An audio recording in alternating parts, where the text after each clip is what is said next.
what you love, do what you care about. You got nothing to prove, nothing to prove. Nathaniel, will you give a good clap, please? Awesome. Very nice. Yeah. Good, Okay. Good solid palm. Welcome to the Nothing to Prove, Only to Share podcast. Yeah, that's right. Yeah. Go This us. week's guest is Nathaniel Gillen. I've never said your last name. Is that true? Yeah. Cool. I don't think so. I don't. No, don't I know. meant is the way that I said it Oh right. yeah. No, you said it right. Is that true? Okay. True. Well, tell us. Give us a little intro. What do you do? What do I do? I play in a lot of bands around Minneapolis. The two main ones, Bluehound, which is a 7-piece funk band. We've been around since for me, college. We formed in college and been playing for years at this point.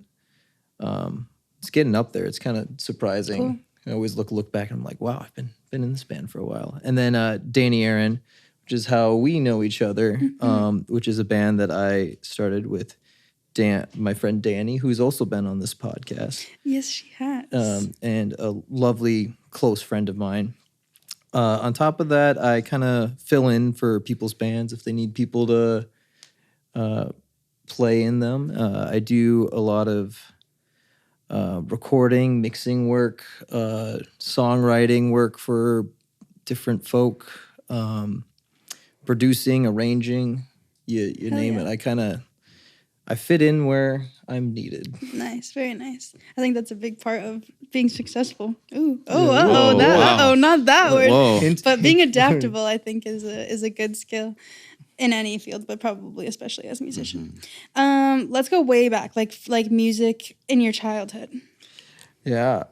For me growing up, I think I've had like a very interesting arc of, I guess, listening to music. I grew up on country music. Interesting. I would not have pegged you as that guy. Like I was an obsessive country music listener. Whoa, where did you grow up? Lakeville. Interesting. I don't know anything about Lakeville. It has a lake. Period. I just came from a family that I spent a lot of time on the farm at my grandparents growing up. I remember both of my grandparents, or both sets of my grandparents, have been very supportive of my music, and especially my grandmother on my dad's side. And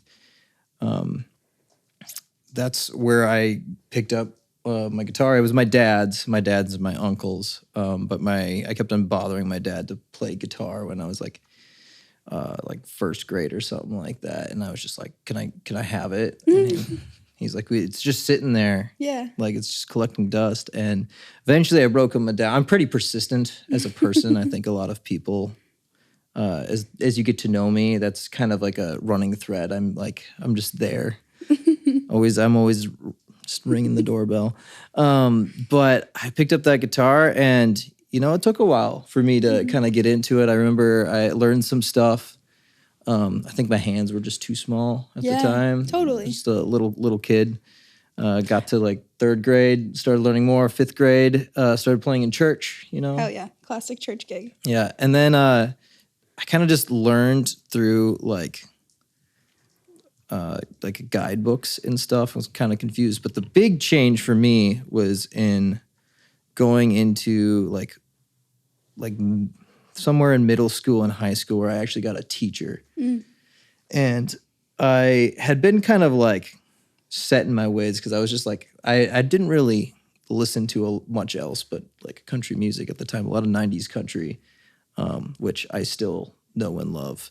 But I got exposed to like the world of jazz and blues and rock, and then it started just going heavier and heavier. I started listening to heavier rock and metal, new metal, grunge. It kind of went through that whole emo phase that everyone goes through in high school and what have you. And then I kind of softened up when I got to college, and I got really into R&B and funk, and that's kind of what I do these days, R&B and funk and soul, but Cool. kind of just have a general love for everything. Yeah, very well versed. It's interesting, like, because I don't know if we've ever really talked music. I don't think we have. We've listened, like, you've played music in your car before, so that was like my only understanding of like what you listen to and what you like, which seemed very appropriate. I think you were playing like Lake Street Dive Yep. and like I love Lake Street Dive. and I was like, that checks out. Just check. But country, like, you don't play any country tunes right now, right? No, not really. I play, I guess I produce an artist that's kind of like an Americana country artist named Lydia Scroggins. Okay. Who's actually releasing a song here in a couple days, I think. Ooh. So yeah, and that I was able to produce and mix and Hell yeah. record, and she's just a lovely human. Cool. So yeah. Did you get into mixing and stuff in college? Kind of. I first started mixing when I was in high school because I really wanted to put out a record.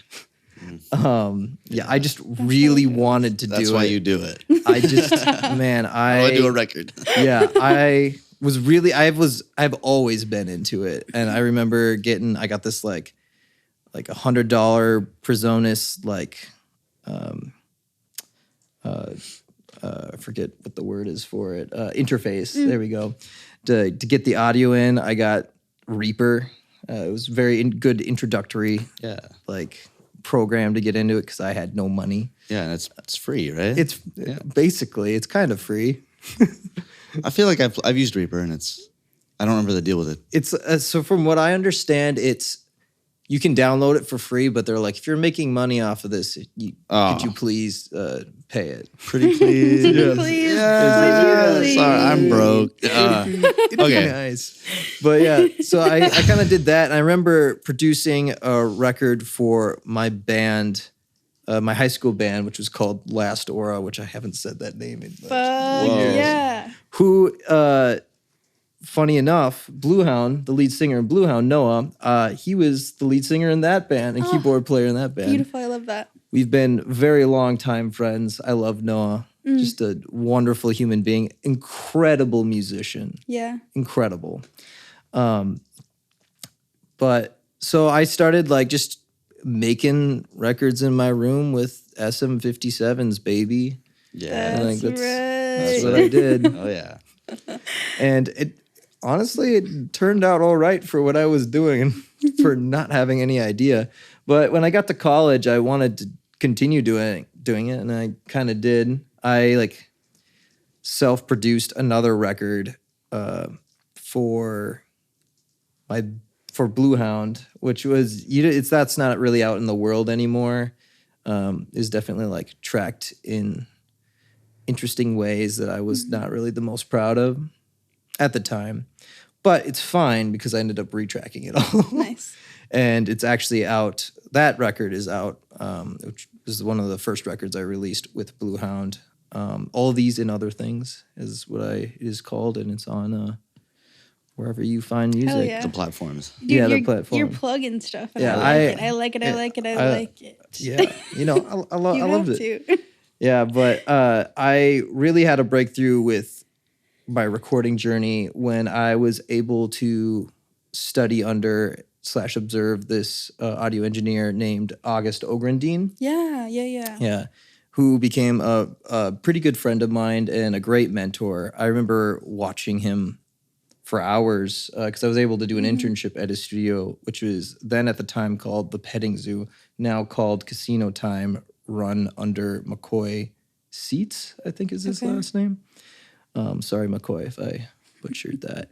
But I watched him for hours. I watched him make records, tons of great records.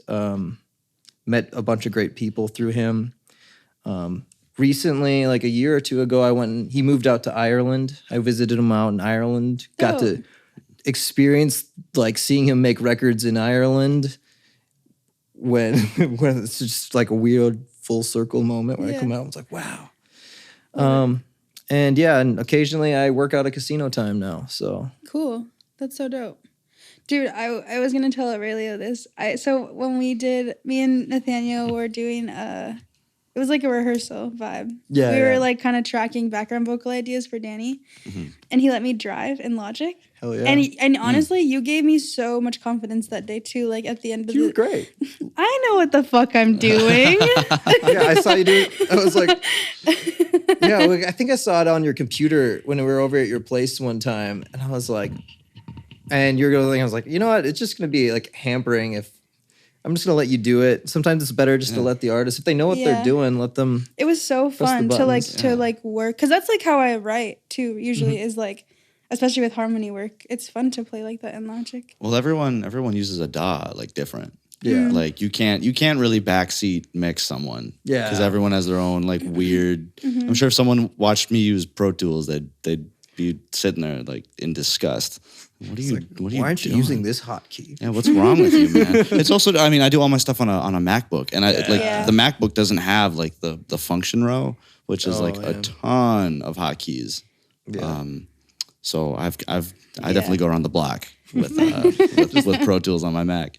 I know, and I'm miserable. I'm like, oh, gosh. I sometimes change some of the hotkeys on there just to make it a little bit easier when I'm editing, if I'm ever doing editing. Yeah. At least for Logic. I do Logic. I used to do Pro Tools. Honestly. really? Yeah. I would, if I had the money, I probably would still be doing Pro Tools. But I had like this thing where I had like a lifetime subscription type of thing to Pro Tools. And then there was like an update that happened that didn't work with like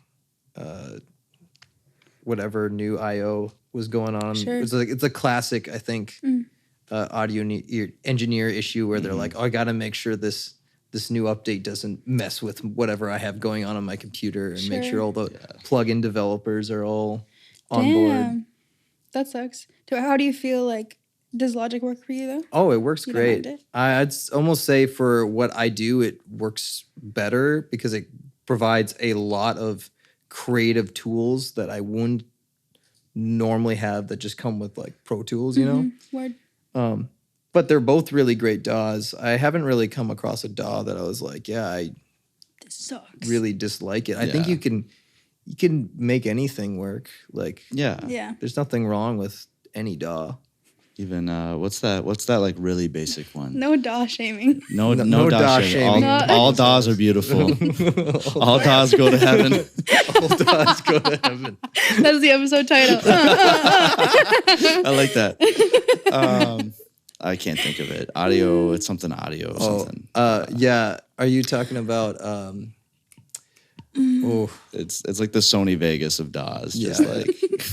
like what? It's like this the Motu one. Which one? I think it's called Audio Desk. Is that right? No, it's a different one. I'm not gonna think of it. like I feel like I used that DAW for like recording stuff in like a science class. Yeah, it's Yeah. the one you would probably use in like your junior year of high school. Okay, did either of you ever get into GarageBand? I missed it. Yeah, I miss GarageBand as well. You did. Kind of. When I got an iPhone, I messed with it yeah. on the iPhone, but that was about it. Funny enough, Noah, my Yeah. friend Noah Kwam, he like will make like little arrangements on his Fuck iPhone, yeah, Noah. and they're like pretty good. It's something like I feel like I could like expect him just to whip it out and be like, look at this arrangement of this song that I wanted to make, or like a mashup Yeah. of songs. That's awesome. I did that once with Sam Hamm in a car. Like we had like a 40-minute car ride to like a recording studio, I think, and he just had his iPad up, and it was just like, all right, dude, how are the drums? Do the drums. And then I'm Such like, a fun and game. then I know it's like I spent like 10 minutes on it. I was like, all right, here you go, buddy. And then like we get to the spot, and he's like, all right, check this out, and he plays it, and it's like, dude, what? That's awesome. It's like the equivalent of like, have you ever seen those artists that will like take a drawing and you draw for like 15 minutes and you change? Yes, And yes, that's exactly what I thought of when Yeah. he said that. Yeah, like adding your own little thing to the piece. that'd be so That's fun. It's a really fun little band Oh exercise. my god, let's do that. Brain creative. So fun, so creative fun. brain. I would do that. It sounds like a lot of fun. I've been brainstorming like sub podcast ideas lately. Yeah. Yeah. That's a good idea. Yeah. That'd be so fucking fun. And not even like I don't think even like people who really know music or know a DAW need to. They don't need to know anything specific to take part in that. That's the beauty of GarageBand is you can hand anyone here's an iPad. GarageBand. Touch the little thing. Touch the buttons. Touch the screen. And then something happens. It's fine. Dude, that'd be so fucking fun. I really like that idea. Cool. Cool.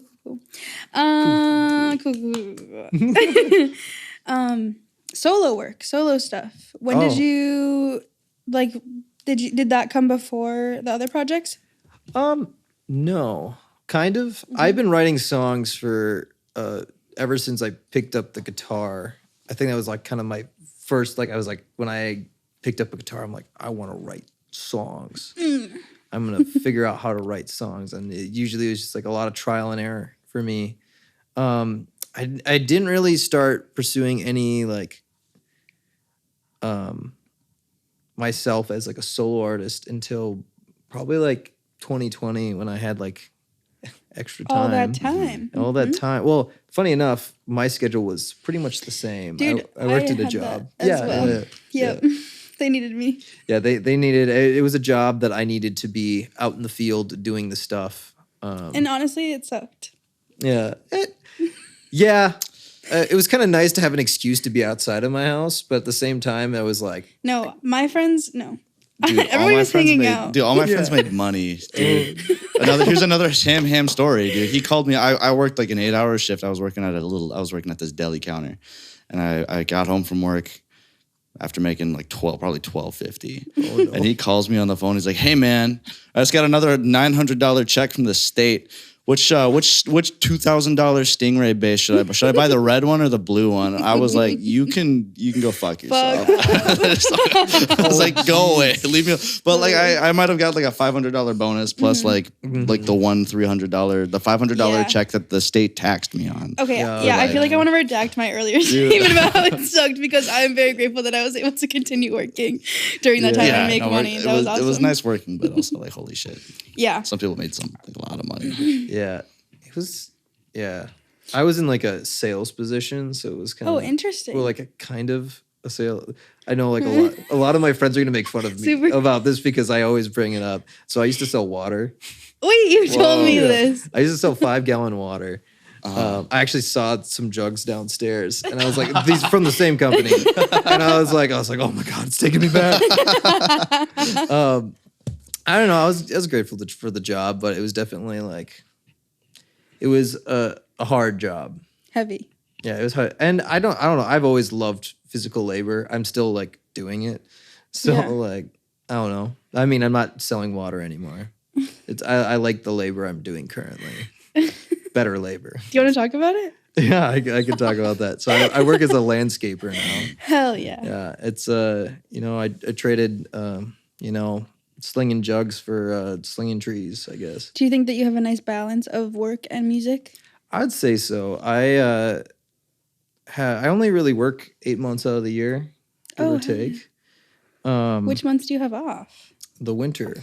Word, but I feel like the winter lasts much longer than it can. Like this year, I don't know if my my bosses wanted to get started at an earlier time because we probably could have started doing stuff, but it's usually like December-ish to sometime in March, give or take. Because we usually end up working pretty later than a lot of other landscaping companies because we're a small business and it's just the operation we run, but. I don't know. I just love being able to be outside and being able to move my body and be able to work with plants, get to see the flowers come and go, see the plants come and go, get to connect with nature. Totally. That's awesome. I think the last few episodes that we've had, obviously I asked the success question, but I've been thinking a lot about success outside of like creative endeavors and the way you just described your job. Well, we're tiptoeing so like that conversation we had at Ice House. Yeah, this is basically how we got into that chat of just like the work life and then like the music to human like ratio, like diverting time from like focusing on being a musician and just like living your life and like being a human. Like I've been thinking about that a lot. Yeah. lately since we had that chat. Like that's been in my mind. Like today I didn't do like the most musical thing of all time. It might have still like involved music somehow, but it was mostly just like a human thing. Yeah. Like I was hanging out with people. Yeah. I bring up, especially recently, because like our conversation was kind of revolving about how finding that balance for myself and realizing, oh, maybe I'm doing kind of too much because like I really love music, so it's like really hard to say no to a lot of things. So if like something comes along, I'll be like, well, yeah, but at the same time, I have to look at my schedule and be like, ooh, Literally. where's the time where I can, I don't know, go for a walk. Have a sandwich. Like have a sandwich. Damn. I make some good sandwiches too. But anyway. But I call it being a human. Yeah. Like I need my time to be a human. I don't know, like sit there, draw a picture, play some video games, watch a show, Yeah. touch some grass, you know. Gotta touch the grass. Gotta touch the grass. I have a bunch of like Google calendars for different areas of my life, like work and play. And then I have this like spiritual or like the me time stuff, you know? Yeah. And I pretty much always put music stuff under that category of like the healing stuff, you know, this like feel good stuff. But I like that, the just living, being a human. Just being a human. Yeah. Like you have to factor in like the random things that life throws at you too. Like Richard just texted me. Hey, Richard. On my podcast, we put our phones on the do not disturb. We pay attention to our guests. oh, No, I just sent you the picture of Max. it was a very cute picture. Okay, let's get back to solo stuff. Do we ever really? Yeah. So I did this thing where I was working with this drummer at the time that we would just hang out, and I wanted to approach music in a less rigorous, like I'm trying to play gigs and do stuff. I wanted to create some stuff and be goofy, and I had some songs that I was working on at the time that didn't feel right for any of my other groups because they're a different vibe, and they were a little closer to home on some of how I felt about things. And so I started working with them. That drummer was Miles Allen, a wonderful, intuitive drummer. I loved working with him. He now lives in Chicago. He sometimes comes back. He has a band called Big Thanks, I believe is what it's called. They have I think they just released a record like a couple weeks ago called Gentle Sports. It's a lovely, like little beautiful record. So listen to them. Great Did you band. just look at did you make eye contact with the camera? Oh yeah. Did I? I don't think I did. Maybe I did. It happened. You definitely that's pointed what you at were it. doing. I definitely. Yeah, look, just- you better. This one's the close-up. Listen. This one's the I was like, I don't know which one to point at. So I worked with him, but COVID happened. So that was like probably about 2019 that I started working with him. And then COVID happened and he moved back to New York. And I was like, I still want to make this. And I have all this recording gear. So I just started kind of making up demos and I shot it out to folk, and I had a bunch of my friends play, some new people on it as well. But I arranged a bunch of stuff. I had horns, I had strings. cool. A lot of it was people recording it from home and sending it to me. So I kind of had some interesting mixing challenges because I didn't always know where I was getting stuff. And I made like a little EP out of it. It was super fun. It just was like a year old. I think like just over a month ago. Cool. Yeah. So I was really proud of that. And I released that. And right before that, Dani released a record as well. So I don't know. I was just trying to put out all types of stuff last year. Hell yeah, love that. Are you working on anything right now specifically, or just kind of letting stuff? I am working for my solo stuff. I'm working on a decent amount. I'm mostly writing a lot right now. I've got a lot of feelings right now, and I've been really exploring.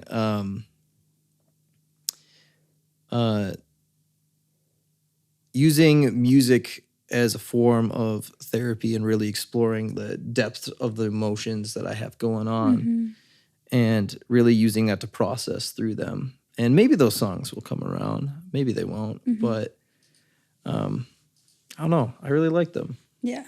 And sometimes it's special. It's kind of like I kind of want to be selfish with them sometimes to be like, yeah, this is just for me. For me. Yeah, This is absolutely. just for me. Have you, like, you're talking about it feeling like therapy. Is this the first time that it's felt like that for you, or just? It's pretty much always been like that for me. It's always, growing up, I had a lot of trouble managing emotions as having ADHD and being kind of like a neurodivergent person in that aspect. I was early on in life very prone to very big emotions, not being able to control them. And things that kind of helped me manage them were one, being like having physical things that can like tire me out so I can like better manage everything else that's going on, but also having like a mental stimulation in a way that was more relaxed, I guess. And so that's kind of where like writing songs came for me. Like I'm gonna feel these things either way. Might as well like put it on paper, almost like journaling in a sense. Yeah. I just started journaling recently too. How's it going? It's going pretty well. It's like it's very interesting to process in that way, which I haven't really kind of just like let it all out on paper, but it's been really wonderful, and it's kind Nice of to get all that shit out of your body. oh yeah, like let it leave. I think that's like part of the reason why like I think music really connects with me, because I also look at it as like kind of a visceral way to feel my emotions, you know. It's like if you're angry, you're like throwing those notes out. If you're yeah, like Oh, I love. I feel like for drums that would just be especially like Oh yeah. It doesn't happen as often as I expect it to. Like for me, like when I'm pissed off, I go Because play drums. you're still, you put the finesse above. That is your top priority. The finesse, I suppose. But like when I'm feeling really good, or like if I just saw some like wicked show, or like I'm feeling really good, I'll like go and I'll play, and I'll be like playing and just feeling it, and that's when I feel the best. Is like when I'm in a good mood, and then I get to play some drums. Are you kidding me? You kidding? Are you joking? You joking? Hell yeah. But I've definitely also been there, like when I'm like I've had some like lulls of weeks where I'm like, dude, I'm like not having a good time, like straight up. Yeah. But hey, let me go to the room and like shed for 2 hours, and I come out. At least I did something. You know, I might not feel any better. Maybe I feel better. I don't know, but I did something. Yeah. Instead of like sit on my couch and like Wine. takes you out. Takes you out. you know, it's something to do, like something to just manage that emotion. Yeah. I've always felt like singing is like the most prime form of self-expression, and like and like getting it out of your body. I feel that on like in like the deepest way. That is what it is for me, for sure. Getting that shit out of my body. And making something cooler out of the bad feelings. Yeah. It's like if I'm going to be feeling these feelings, might as well make something out of it. Might as well make something cool. Gotta exploit it. You gotta exploit that shit. Gotta sell it for millions of dollars. Yeah. Just one bad day. Just one bad day. That's and all it takes. You could be a millionaire. Yeah. Oh, jeez. One traumatic experience is all you need. It's all you need to. No, I'm kidding. Don't. It's not. Don't make that the episode title. Yeah, no. That is not the episode title. Please be happy, folks. Easier said than done. Yeah, definitely. I just saw somebody posted on Instagram. I think I actually screenshotted it. Is this just this songwriter? I literally don't even know their name. But she was like, that feeling when you like feel bad about a situation and then you write a song about it and then you feel good for like 2 minutes after. And like that feeling like escapes for just a moment. I love that. And it's cool too to make art when you're in a bad time and to see it and feel it later or hear it later is cool. To recognize that it doesn't last forever. Yeah.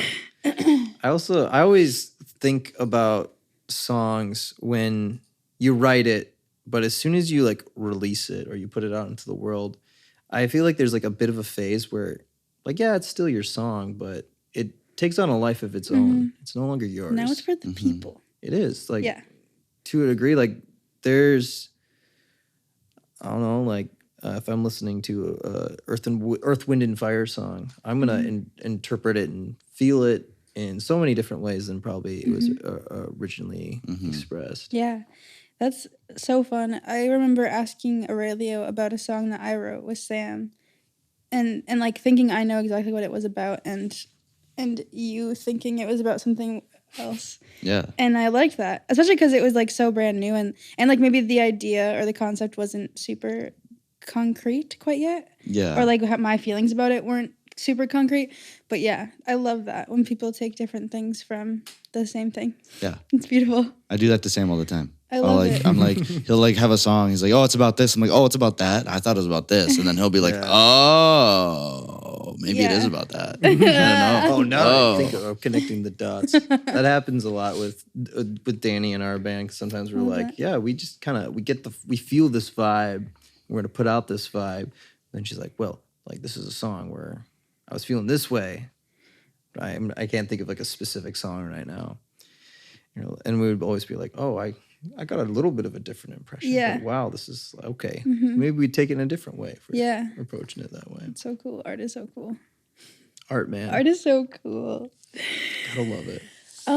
Did you reset the cameras? Did I see you do that? I did it. You did it. I did it. Nice job. I like when been you done. do it. I like when you do it like that. Yeah, super slick. I try to do it in a way where you can edit it where it's like seamless. And I see you being thoughtful about that. Yeah. Like, Trying to make it happen. We appreciate you, man. Thank you. You're doing great. I know. Toss me $1 or $2. bro, I was trying to buy you a copy earlier. That was awesome. That would have been so clutch. Just the idea of it happening woke me up. Okay, good. So, I like, loving that. I'll get my iced coffee. I need to get an iced coffee and some ice cream at some point. It's a great this day summer. for ice cream. It is. Great day. I'll get around to it. Yeah. It's all right. Would you like to define success right now? Yeah. So, I've been mulling this over, and I've been listening to your podcast for a while, and it's been it's been interesting to hear what other people have had to say, and there's a lot of different ways you could go about it. For me, I think of success right now as being able to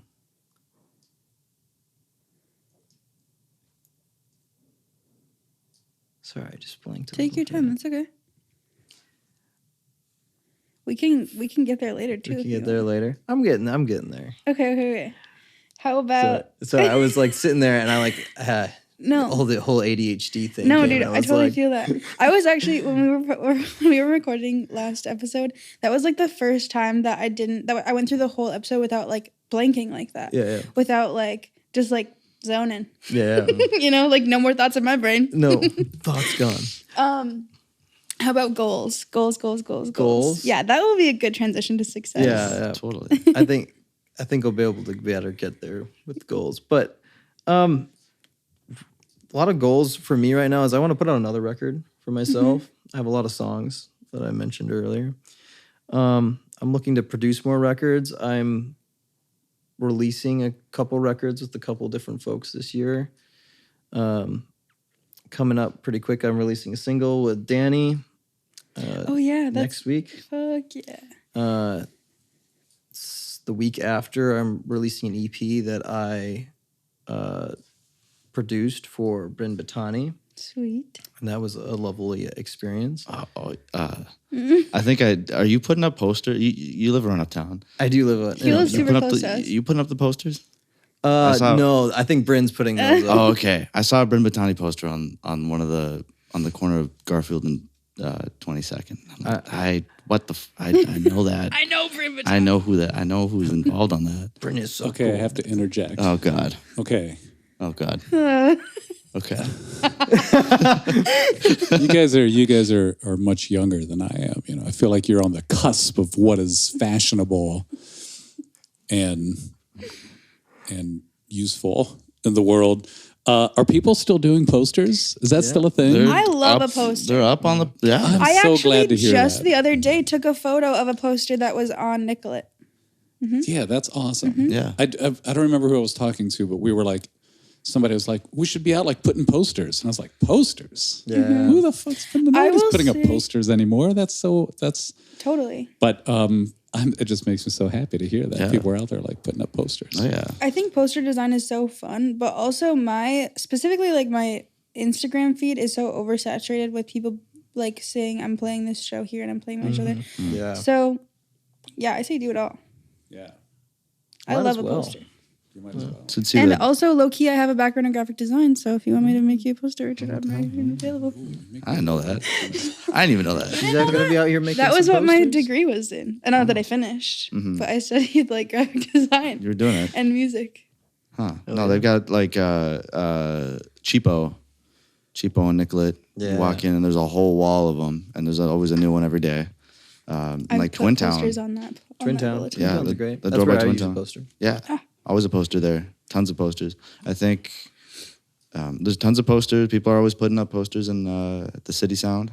Yeah. I Oh, can't speak yeah. for all of them, but I know mine. You know what? Actually, Zach Baker literally has a Yeah. spreadsheet I've used of that. Yeah. dude, I've legend. used it. I actually used to put up posters for Live Nation. It was really brief, Mm-hmm. but I made something like it. But Zach's is better, and I'm gonna plug that link in the fucking episode notes. Yeah, Share resources. When Bluehound released a single earlier this year, in February, and I remember like him having that list, and I remember like looking up and be like, yeah, I'm using this list, and we went through and we did pretty much every spot on there. Yeah, love that. So it was pretty sweet. Hell yeah. There's a list that like is all the spots where you should put posters. Yeah, or like that they Yeah. accept it, you know. Oh, sure. That's usually like the big thing. That's plug, yeah. as they say. They do say that. They say that. The kids say that. That's the first time I've heard that. That's plug. I've never heard that. What about performance? Like, is there anything that you do anything specifically that you do to like get ready or to hype yourself up or? I'm pretty Dani. This is a funny thing with between Dani and I, because like when we first started playing shows, she would always be like, "Are you ever like nervous before shows?" And at this point, I like maybe a little bit, but most of the time I'm pretty calm and collected. She used to take these mood rings. She'd put them on my finger. She's like, "I want to see how you're feeling," and always go like cool blue, like Just chilling? Yeah, just chilling. And I kind of attribute that to. We used to, funny enough, how I met Dani.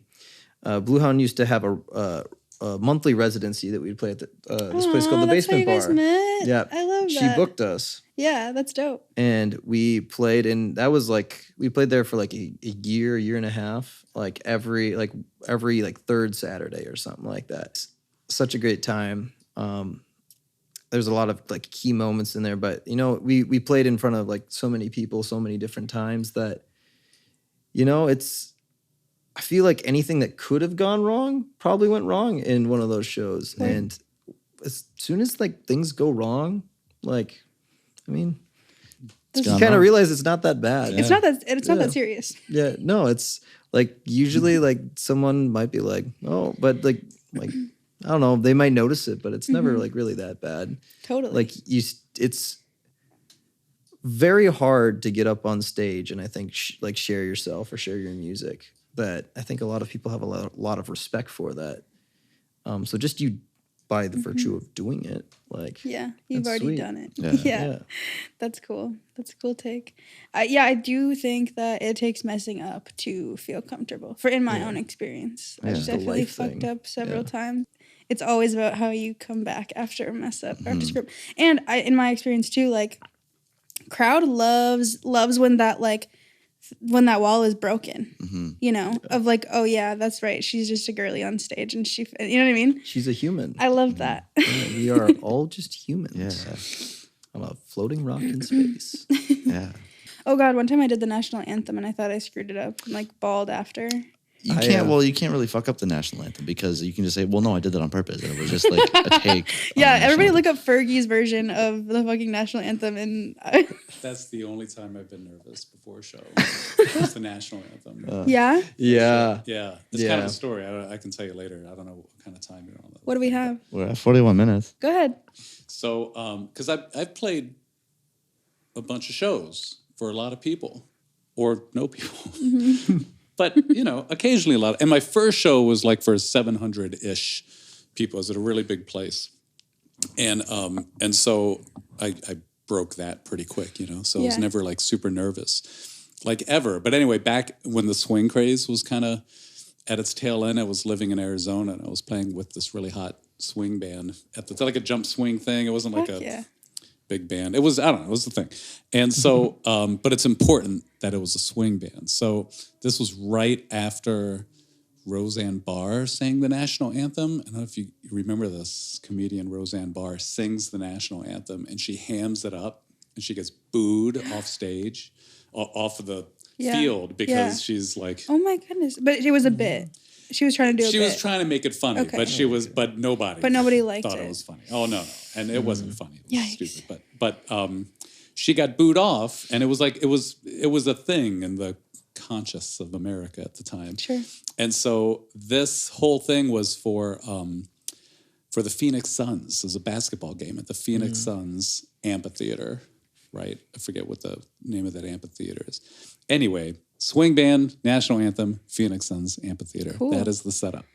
And so we're preparing for it and we're like, what are we supposed to do? We can't swing this. We can't go up and swing because the last person who tried to ham this up just got booed off the thing. Like we gotta do this straight. We gotta do this for America. Let's get up there and let's do it. For America. Do it for America. For America. So we get to the thing. We do a couple run throughs, right? And the main guitar player, the main singer, the main guy, he's a guitar player and he's going to hold a trumpet while we're singing and doing the national anthem because he's not going to get up there with his guitar and ham it up. Okay. Sorry, that's a long setup, but there's the reason why is we show up to the Phoenix Suns thing and then they bring us down to the basement of this place and they make us run it through so that they can judge if it's going to be okay. Yeah. And so we do it, and it's pretty good. And they're looking at us, and finally this woman, she speaks up, and she's like, I don't understand. I thought you guys were a swing band. And we were like, oh, yeah, well, we didn't think we could do like we could do like a swing version because of what, And she's like, no, that's what we want. That's why we asked you to do it. Yeah. And we were like, oh. Okay, so now we've got the band where the guitar player does not have a guitar because he's just holding a trumpet. I should say that. He doesn't know how to play the trumpet. He's just holding it as a prop. Nice. And incredible. That's something I would do. Yeah, and now we have to like on the spot. Like we're supposed to be out in front of these people in like the next 20 minutes. Gosh. So we're on the spot coming up with the swing arrangement of the national anthem. And then we do. And then we go out there. And the thing about these basketball arenas are that it's like every row is so much higher than the row before. Do you know what I mean? Yep. So it's very steep, the grade, so that you can have the small room but fit a ton of people and everyone can see the game. That's the place we were in. So it's the only place. I mean, I forget what they see. It's like 10,000 or something, and it was packed. But the way it was built, you go out there and you don't have the sea of people anymore. Like sometimes you play for a lot of people, it's just this massless sea and you kind of focus on one or two faces and you can kind of do it. Well, at this place, you're playing for like 10,000 people and you can see every individual eyeball because of the way that it's all laid out, right? So now, with all the setup done, here we are on stage with a guitar player who's holding a trumpet, with a version of the national anthem that we arranged 15 minutes earlier, and it's going to be a swing version of the national anthem. And I'm up there, and you're in the middle of this court, and you look up, and there's 10,000 individual faces just like looking at you with your hand over their heart, and they're ready for you to blow them away with patriotism. After Homegirl just messed it up. I have never been so nervous in my entire life. My hands were like shaking. I was sweating. The sticks were going to fall off. I've yeah, it was nuts. Yeah. And we got through it, sort of. Sort of. And We're people here. clapped You did and- it. I know, we did People it. clapped. That's what's That's important. the only time I've been super nervous before a show. All the pieces sort of came together. Yeah. But the seeing everyone's faces, that's the scary part. Because usually, like, if you're playing for 20 people, you see everyone's faces, but it's only 20 people. Yeah. So you're on a first name basis Yeah. at that point.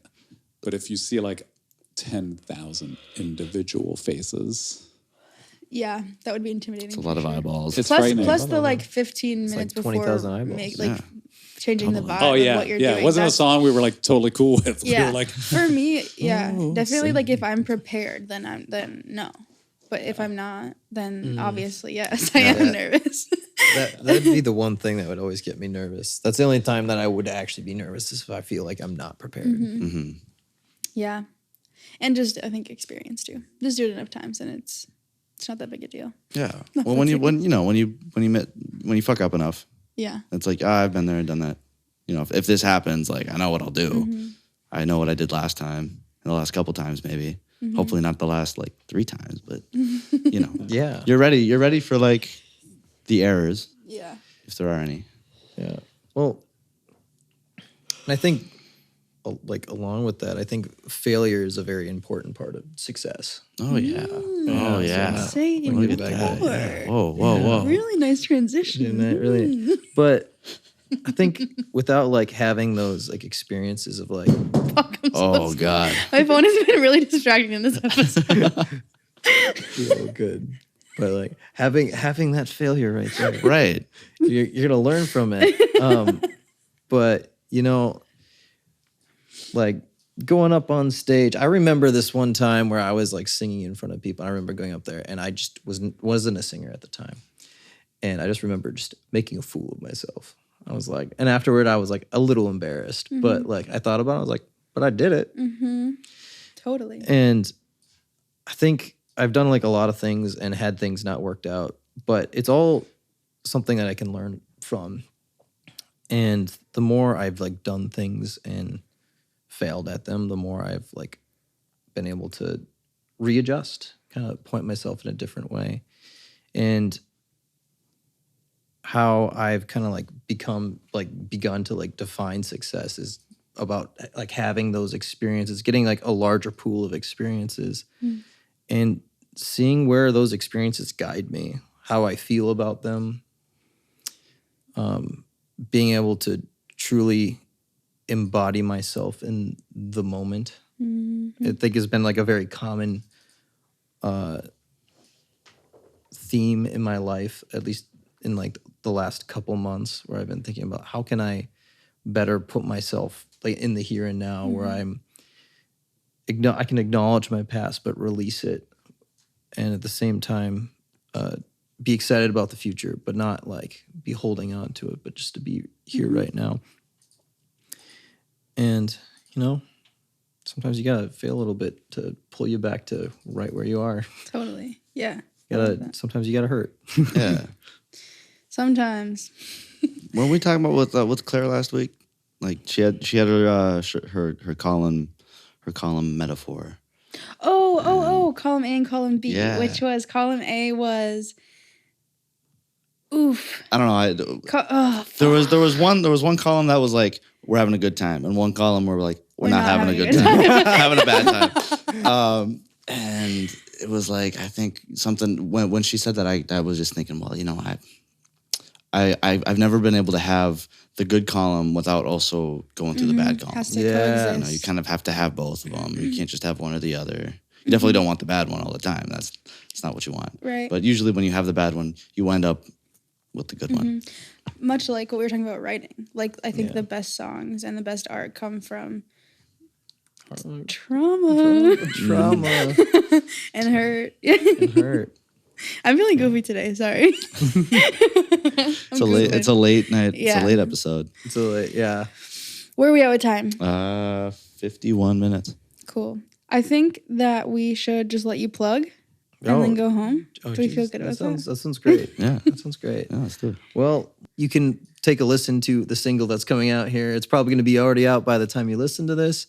It's a song called Eventually, which Danny and I wrote, and we recorded with Jason McGlone, who has also been on this podcast. So true. Wonderful human. So we'll be releasing that next week. Lydia Scroggins is going to be releasing a song later this week called Call Me Anyway. And it's got some wonderful musicians on it. Matthew Zyla on bass, Wesley Miller on drums, me playing guitar, a whole bunch of other folks. I have an EP with Bryn coming out. Oh, it's Bryn's EP that I mixed and produced. Are you on it? Yep, I also play guitar on it. Forgot about that. I also play guitar on it. You wear so many hats. I do wear a lot of hats for someone who doesn't like wearing hats. But anyway, so that's going to be released here in a couple of weeks. It'll probably be out when this episode comes out, and probably September-ish. I'm guessing there's going to be another Dani Erin single coming out, so you can look forward to that. Hell yeah! Sweet. Side note: the song that we just did.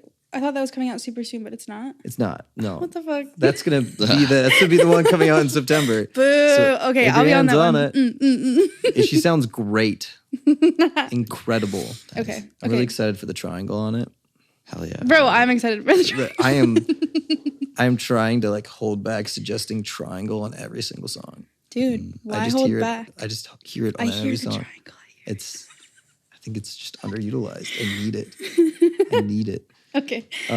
Yes. Let's say goodbye. All right. Thank you. Did you like that one, Richard? That was it. You got nothing